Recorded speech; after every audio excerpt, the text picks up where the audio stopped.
Welcome to e-learning session for grade 10 Neera Public School. We are studying chapter 8, that is Lifeline of National Economy. I am your mentor Ajit Kumar and we are studying geography. So let's start. During our first session, we discussed about the classification of transportation system. So we classified the entire transportation system into three domains, right? जो हमारे तीन domains में हमने classify किया है transportation system को in air water land. सो जो तीन डायमेंशंस हैं लैंड वाटर एयर, उसमें हमने रोडवेज रेलवेज पाइपलाइंस, वाटर में इनलैंड एंड ओवरसीज़ ट्रांसपोर्टेशन के बारे में पढ़ेंगे इनफैक्ट. और तीसरा क्लासिफिकेशन है एयर में, तो domestic Airways and international Airways which can further be classified into public sector undertaking and private sector undertaking. तो सबसे पहला ट्रांसपोर्ट में हमने रोडवेज को देखा, जहाँ पे we compared the utility of roadways against railways.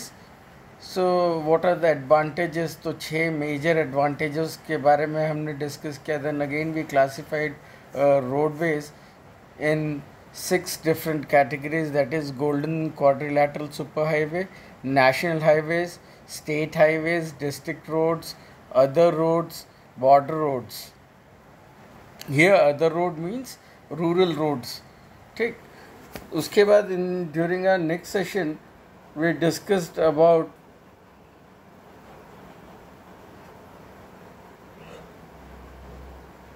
railways, and there is yet another classification of roadways, that is metal road and unmetal roads. इन दोनों के बारे में भी क्लासिफाई किया जा सकता है इन्हें.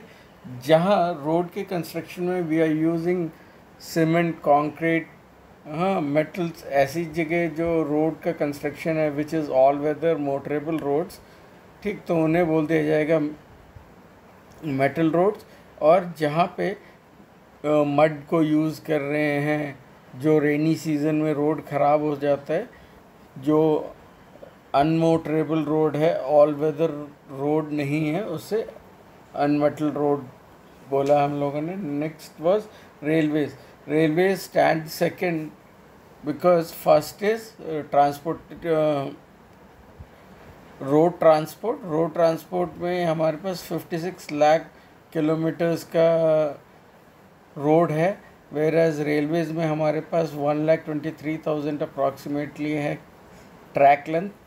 तो रेलवेज के बारे में हम पढ़ रहे थे, 16 जोन्स में डिवाइड किया है. एक नेशनल इंटीग्रिटी का बड़ा एक साधन है. ऑलमोस्ट मोर देन 50 ईयर्स हो चुका है. फर्स्ट रेलवे लाइन जो चली थी वो मुंबई से लेके थाने तक थी, 34 किलोमीटर्स. फिर उसके बाद देर आर ऑलमोस्ट 16 जोन्स, मगर लेटेस्ट अपडेट वाज 18 जोन्स हैं अभी हमारे पास. और देन वी डिस्कस्ड अबाउट कि क्या दिक्कतें आती हैं कंस्ट्रक्शन करने में जब हम हिली टेरेन में कर रहे हैं या फिर डेजर्ट में कर रहे हैं या पेनिनसुलर प्लेट्यू में कंस्ट्रक्शन कर रहे हैं. तो it is very difficult and cumbersome task to lay down tracks in these areas. Then we found there are some difficulties being faced by Indian Railways in operation, that is theft, है ना, chain pulling, फिर उसके बाद और क्या क्या हो सकता है, टिकटलेस ट्रेवल. ये सारी चीज़ें डिफ़िकल्टीज़ है जो इंडियन रेलवेज फेस करती है, जिसकी वजह से उसको लॉस बेयर करना पड़ता है. Next was pipelines. पाइपलाइंस के बारे में हमने पढ़ा था, जब भी लिक्विड एंड गैस को हमें ट्रांसपोर्ट करना है तो that can easily be done using pipeline network के थ्रू हम आराम से उसे कर सकते हैं transport, right. Even if you want to transport solid material then we can again use pipeline, but its consistency has to be changed, it has to be converted into slurry form. Once the solid substance gets into slurry, it can be easily pumped through pipelines from one destination to other destination. ठीक, तो यहाँ पे हमने 3 major pipeline system के बारे में देखा. First is oil field in upper Assam to Kanpur. तो जो हमारा अपर असम टू कानपुर वाला रीजन है, हाँ, उसके बारे में हमने देखा था. वहाँ से लेके असम से कानपुर वाया गुवाहाटी, बरौनी, इलाहाबाद, उसका एक ब्रांच लाइन है अगेन बरौनी से हल्दिया तक वाया राजबंद. ठीक, फिर नेक्स्ट इज सलाया जो हमारे गुजरात का पोरबंदर पोर्ट है, वहाँ से लेके जालंधर तक के लिए हमारे पास पाइपलाइन अवेलेबल है. Now this pipeline is via Viramgam, Mathura, Delhi, Sonipat, right. And the third one is gas pipeline, liquefied natural gas pipeline from Hazira that connects Jagdishpur via Vijaypur. ये आप लोगों ने अपने मिनरल रिसोर्स के टाइम पढ़ा था, right. So today will be starting with waterways. Waterways के बारे में हम पढ़ेंगे. यहाँ पे waterways will be classified under 2 categories, that is inland waterways and overseas. तो मेजरली जब हम इनलैंड ट्रांसपोर्ट के बारे में बात कर रहे हैं तो यहाँ पे हम विद इन नेशन जो ट्रांसपोर्टेशन हो रहा है, और मैक्सिमम ये इनलैंड ट्रांसपोर्टेशन में रिवर्स एंड कैनाल्स के थ्रू नेविगेशन जो होता है उसको हम बोलेंगे. ठीक, तो let's see what text book has to say in this regard. Waterways. Since the ancient period, India was one of the seafaring countries. Its seamen sailed far and near, thus carrying and spreading Indian commerce and culture. तो पुराने समय से during ancient time or older times, if you consider India, even in grade 9 you have seen कि एक context था जहाँ हमने पढ़ा था कि India had relations with foreign countries.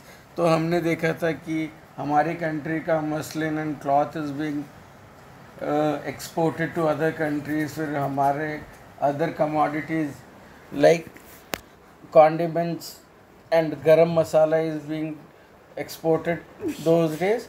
तो these are evidences which prove कि हमारे कॉन्टैक्ट फॉरेन के साथ थे. तो उस टाइम से ही हम लोग वाटर रूट को, सी रूट को यूटिलाइज़ करते आ रहे हैं और हम दूर दूर तक सेल कर रहे थे. जहाँ जहाँ ये सारे एविडेंस मिलते हैं मींस हम वहाँ तक सेल करके पहुँच पा रहे थे. Waterways are the cheapest means of transport. They are more suitable for carrying heavy and bulky goods. तो वाटरवेज का जो यूटिलाइजेशन है वो इसलिए भी इतना ज़्यादा है क्योंकि ये चीप पड़ता है, सस्ता रहता है और सूटेबल है हैवी एंड बल्की गुड्स को लेके जाने के लिए. Because if you try to export your ceramic filled container, एक कंटेनर जो सिरामिक से भरा हुआ है, उसे एयरवेज से अगर हम भेजने की कोशिश करेंगे तो कॉस्ट उसका बहुत ज़्यादा हो जाएगा. Again not all aircrafts will be able to carry that huge and bulky containers. तो इन सब वजहों से जो हमारा वाटरवेज है वो बहुत ही सूटेबल है. बिकॉज एक तो चीप है, कन्वीनियंट है, सूटेबल है हैवी एंड बल्की गुड्स को जो हमारे कंटेनर्स हैं उनको ले जाने के लिए, या फिर बड़े बड़े ऑयल टैंकर्स में ऑयल ट्रांसपोर्ट करने के लिए. It is fuel efficient and environmental friendly mode of transport. ठीक, तो यहाँ पे जो इसकी फ्यूल एफिशिएंसी है वो काफ़ी कम है. Because as compare to road transport, road transport में जहाँ से रोड आपको लेके जाएगा, ठीक, जिस तरीके से रोड का कंस्ट्रक्शन, सपोज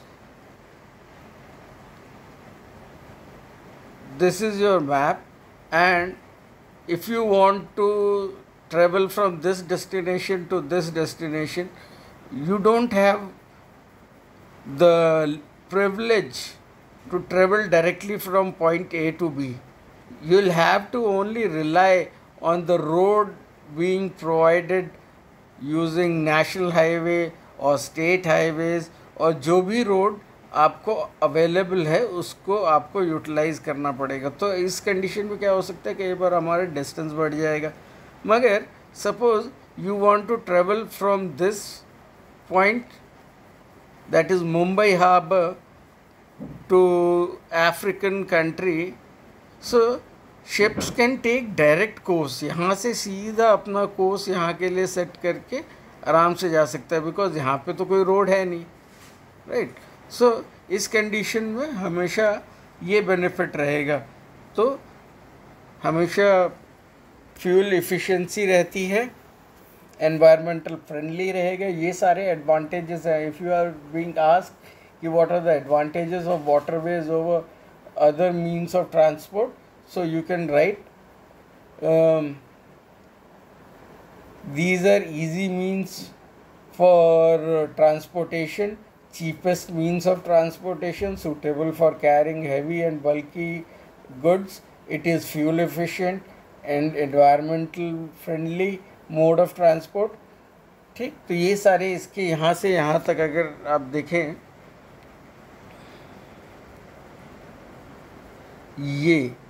ये सारे इसके एडवांटेज हैं, राइट. इनको बाहर करके रख लीजिए अपने टेक्स्ट बुक में, because these are the advantages. फिर it says India has inland navigation waterways of 14,500 kilometres in length. Out of these 5685 kilometres are navigable by mechanised vessels. तो जो हमारा टोटल इनलैंड मीन्स देश के अंदर जो रिवर्स एंड कैनाल्स को consider करते हुए हमारा नेविगेशन के लिए जो वाटरवेज अवेलेबल है वो 14,500 किलोमीटर्स है, जिसमें 5,685 किलोमीटर्स हम मैकेनाइज्ड वेसल से जा सकते हैं. मीन्स मैकेनाइज्ड वेसल मतलब जिसमें एक इंजन फिट है, मोटर प्रोपेलर है, जहाँ पे अदरवाइज़ अगर मुझे एक बोट ले जानी है तो बोट में क्या हो सकता है, एक मोटर हो, मोटर के साथ एक इंजन हो जो हमारे प्रोपेलर्स को. शिप का कंस्ट्रक्शन, चलिए before we study this I will tell you.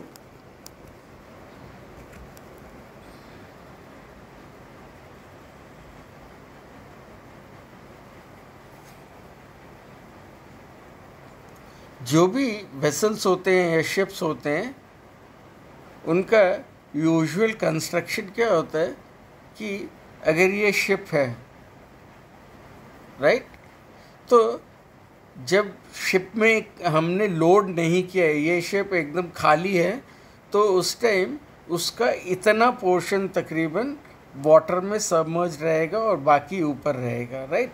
अब somewhere here will fit these 2 engines रहेंगे शिप के, ठीक है. अब now these engines will in turn 2-4 जितना शिप की कैपेसिटी स्पीड रहेगी उसके अकॉर्डिंगली यहाँ इंजन्स होंगे शिप के. जनरली डीजल इंजन्स रहते हैं और फ्यूल जो यूज़ करता है वो डीजल यूज़ करता है. नाउ ये इंजन जब ऑपरेट करेगा तो साथ में इससे कनेक्टेड रहेगा एक शाफ्ट, एक टर्बाइन रहेगा, टर्बाइन को रोटेट करेगा. नाउ इनको these are called GTs, gas turbine engines रहते हैं, इसमें यूज़ किया जाता है शिपों में ज़्यादातर में GT engines, gas turbine engine. अब now this will rotate this shaft के पीछे एक प्रोपेलर रहेगा, मीन्स ब्लेड्स मैकेनिज़्म रहेगा. एक और प्रोपेलर पीछे की तरफ जाएगा, यहाँ अगेन ब्लेड रहेगा. नाउ ये पीछे से ब्लेड जब रोटेट करेगा तो ये शिप को फॉरवर्ड मोशन देगा, राइट. अब साथ में एक और चीज़ होगी यहाँ पे,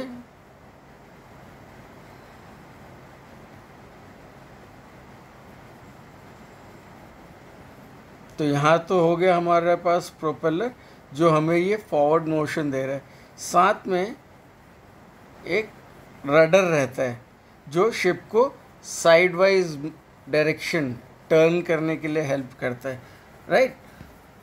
तो ये कंस्ट्रक्शन हो गया। अब इसके ऊपर अलग अलग डेक्स होते हैं, 1 डेक, 2 डेक, 3 डेक, 4 डेक, और सबसे ये हो गया हमारा 0 डेक। इसके ऊपर धीरे धीरे फिर ऊपर की तरफ कंस्ट्रक्शन होगा। अब यहाँ पे हमारा होगा ब्रिज जहाँ पे कैप्टन बैठेगा, यहाँ से बैठे बैठे सारी चीज़ें ऑपरेट करेगा वो, यहाँ से डायरेक्शन चेंज करेगा ब्रिज में से बैठे व्हील को स्टीयर करके, ठीक। तो इस तरीक़े से जनरली उसका कंस्ट्रक्शन रहता है। तो शिप को चलाने के लिए या तो मेरे पास मैकेनाइज्ड हो, वो उसमें इंजन्स हो, गैस टर्बाइन इंजन्स हो जो उसके प्रोपेलर को घुमा सके। Otherwise the other means is using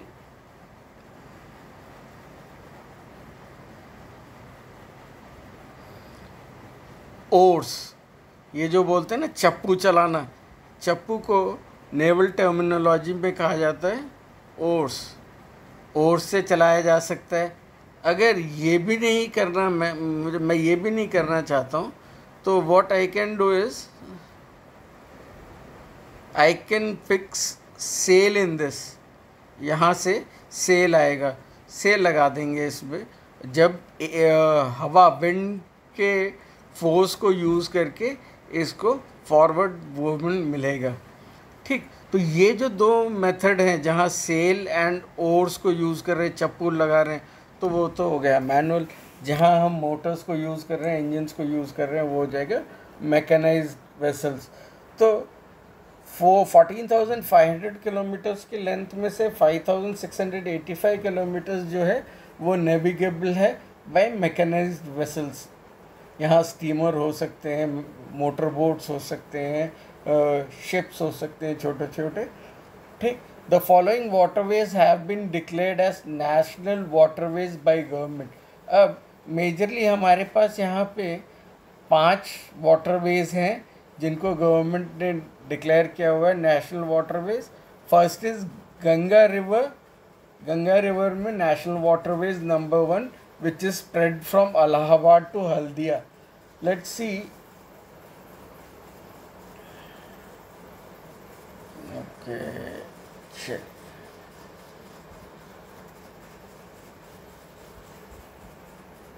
खुल जाओ सनशाइन।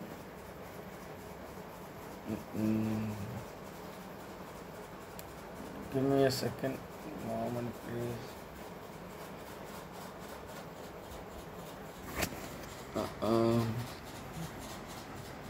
Wi-Fi.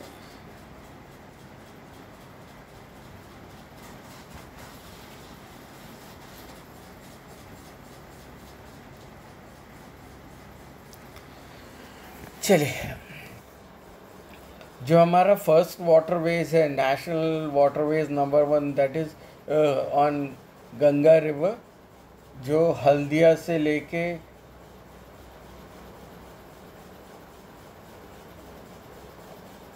जो हल्दिया एंड इलाहाबाद को कनेक्ट करता है। यहाँ पे गंगा नदी मिलेगी आपको, हुगली नदी मिलेगी एंड भगीरथी, ये तीनों रिवर्स को कनेक्ट करते हुए है।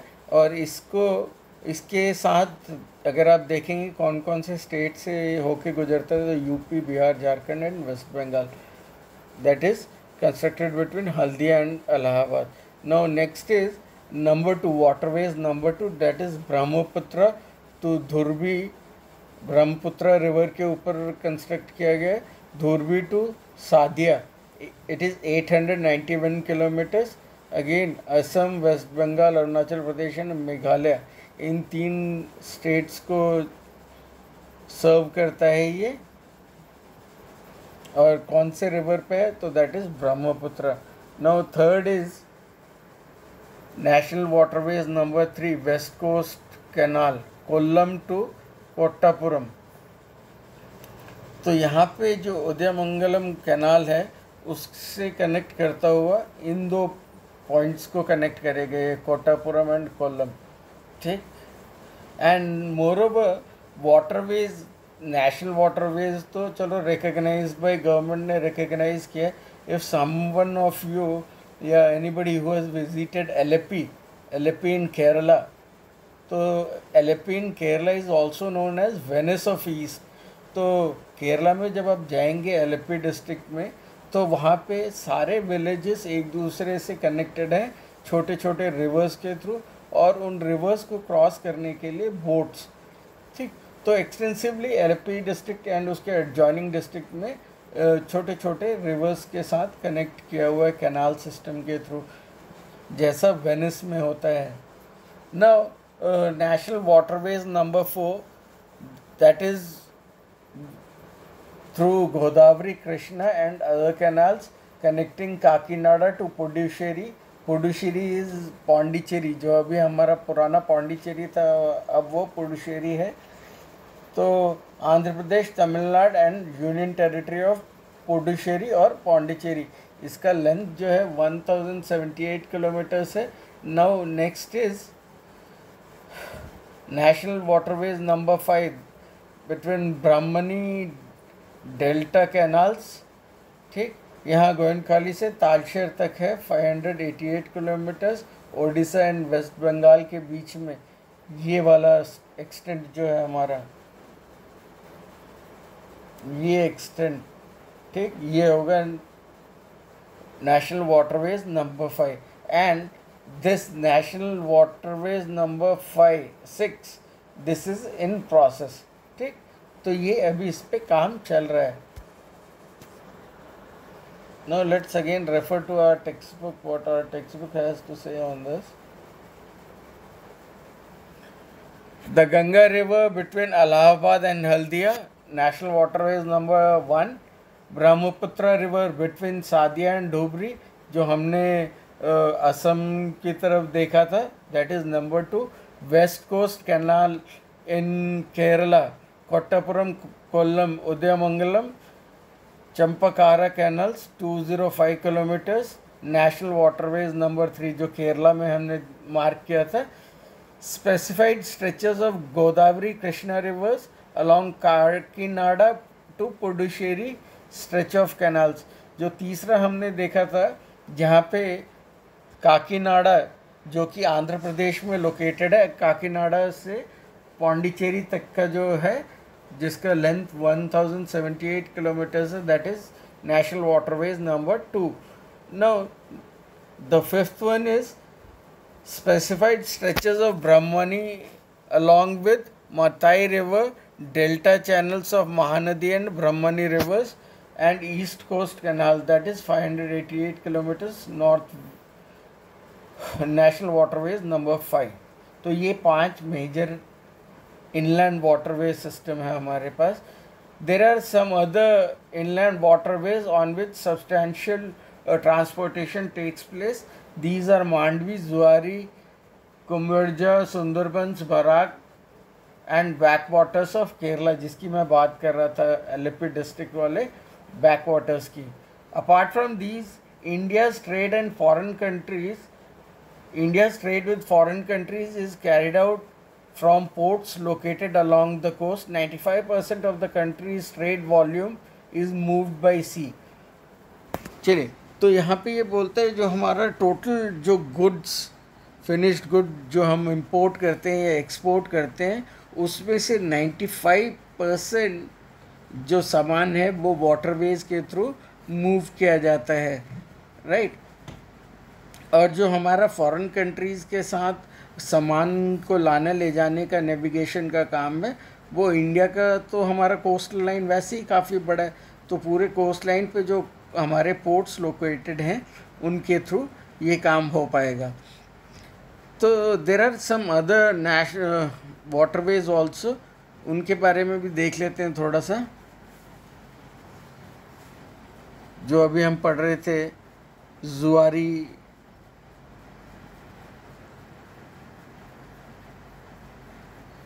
see